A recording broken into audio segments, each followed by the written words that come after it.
नमस्कार किसान साथियों, कैसे हो आप सब। आशा करता हूँ ठीक होंगे।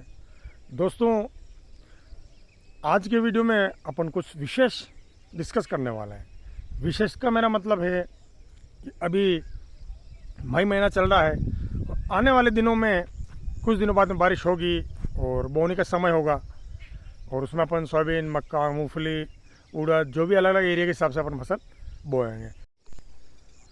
तो दोस्तों, एक हिसाब से देखें अपन तो अभी खेत की तैयारी का समय चल रहा है, क्योंकि अपन जुताई भी कर रहे हैं। कोई प्लो द्वारा पलटी दे रहा है, कोई अपने सिंपल टीलर से भी जुताई कर रहा है।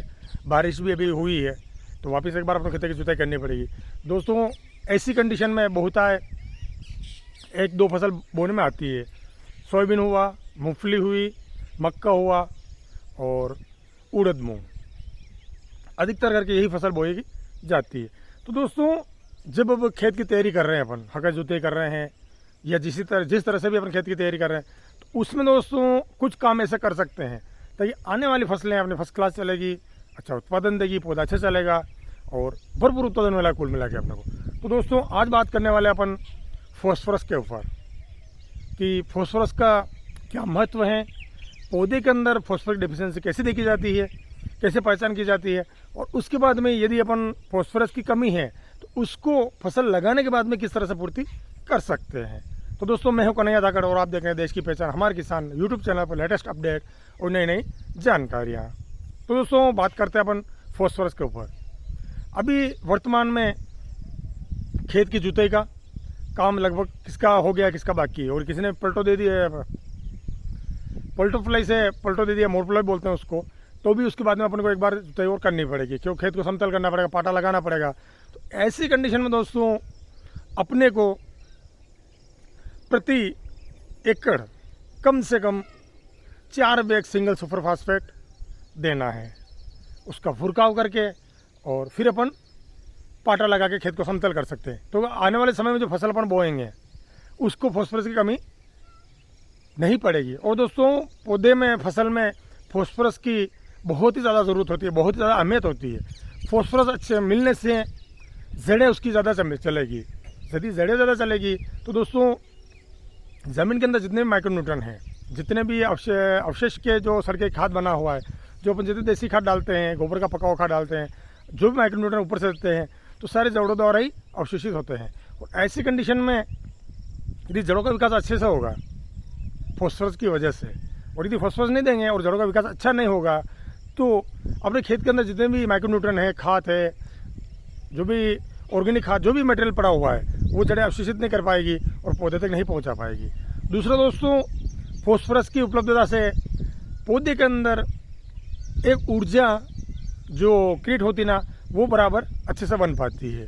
तो दोस्तों, उस ऊर्जा से अपन जो ज़मीन के अंदर माइक्रोन्यूट्रन खाद वगैरह दे, तो किसान साथियों, उस ऊर्जा से जो उन्होंने खाद वगैरह दिए हैं ज़मीन के अंदर, माइक्रोन्यूट्रन दिए हैं, NPK दिया, जो भी खाद दिए है उन्होंने, चाहे अपना गोबर का पका हुआ खाद दिया हो, तो जड़ जो अवशोषित करती है ना, और उसके बाद में जो खाना बनाने की प्रक्रिया है, उसको यदि फॉस्फोरस की उपलब्धता नहीं होगी तो वो प्रक्रिया डिस्टर्ब होगी, और उस प्रक्रिया के डिस्टर्ब होने से पौधा कमज़ोर होगा और पौधे को खाना पर्याप्त मात्रा में नहीं मिल पाएगा। तो दोस्तों, पहला उपाय तो है कि अपन जब खेत की तैयारी कर रहे हैं उस समय फॉस्फोरस देते हैं। दोस्तों, फॉस्फोरस अपने जो बड़े बुजुर्ग हैं ना, पहले देते थे, जब खेत की तैयारी करते थे उस समय फॉस्फोरस देते। दोस्तों, फॉस्फोरस 2 तरह का आता है, एक दानेदार, दूसरा पाउडर फॉर्म में। तो कोशिश ये कर दोस्तों, जो पाउडर फॉर्म वाला फॉस्फोरस आता है ना, उसका पुरकाव करें, क्योंकि दानेदार दाना एक जगह पड़ा रहता है और वो आगे चलायमान होता नहीं। फॉस्फोरस का ये एक गुण है। तो ऐसी कंडीशन में दोस्तों, यदि अपन पाउडर वाला का भुरकाव करेंगे तो उसके बारीक बारीक दाने सब जगह और फैलेंगे और जड़ें जहाँ भी जाएगी उस दाने को अवशोषित कर लेगी। लेकिन अपन दानेदार यदि फॉस्फोरस का भुरकाव करेंगे तो वो एक जगह ज़्यादा फिक्स होने का चांस बने रहते हैं। हाँ, भुरकाव करने में अपना आसानी हो सकती है, लेकिन जो काम करने की प्रक्रिया है वो पाउडर वाला मेरे हिसाब से अच्छा परफॉर्मेंस देगा। इसके बाद में दोस्तों, यदि फसल बो दी है अपनों ने, फॉस्फोरस नहीं दे पाए हैं, तो दोस्तों उसमें क्या ऐसे गुण दिखेंगे पौधे के अंदर जिससे अपन पहचान कर सकें कि इसमें फॉस्फोरस की कमी है। तो आइए जानने की कोशिश करते हैं। किसान साथियों, जैसे उदाहरण से समझते हैं अपन, ये एक अमरूद का पौधा है और इसके अंदर यदि फॉस्फोरस की कमी अपने को देखने को मिलती है तो ये पौधा ऊपर की से जो ऊपर की पत्तियां है ना वो अपने को बिल्कुल हरी ही दिखेगी। लेकिन दोस्तों जो निचली पत्तियां हैं, हालांकि इस पौधे में वो डेफिशिएंसी नहीं दिखी गई है, लेकिन मैं समझाने के तौर पे बता रहा हूँ आपको। जो निचली पत्तियां अपने फसल की रहेगी, जब मानो ये पत्तियां हरी है ऊपर वाली, तो जो नीचे की पत्तियां है ना वो पहले किनारों से साइड से बैंगनी पड़ेगी और धीरे धीरे पूरी पत्ती बैंगनी पड़ जाएगी। उसके बाद में वो बैंगनीपन का जो कलर है ना धीरे धीरे बढ़ता जाएगा और अपना पौधा वहाँ जहाँ है वहीं लगभग स्थिर रहेगा, थोड़ा बहुत बढ़वार कर लेगा, बाकी आगे नहीं फल फूल पाएगा। आने वाली जो फसल है उसके अंदर जो पैदावार मिलेगी वो निश्चित रूप से अपने को कम मिलेगी। ऊपर की पत्तियां हरी रहेगी, नीचे की पत्तियां बैंगनी पड़ेगी, लेकिन उनकी शुरुआत किनारों से होगी। तो सबसे अच्छा और बेस्ट तरीका यही है फॉस्फोरस की कमी का।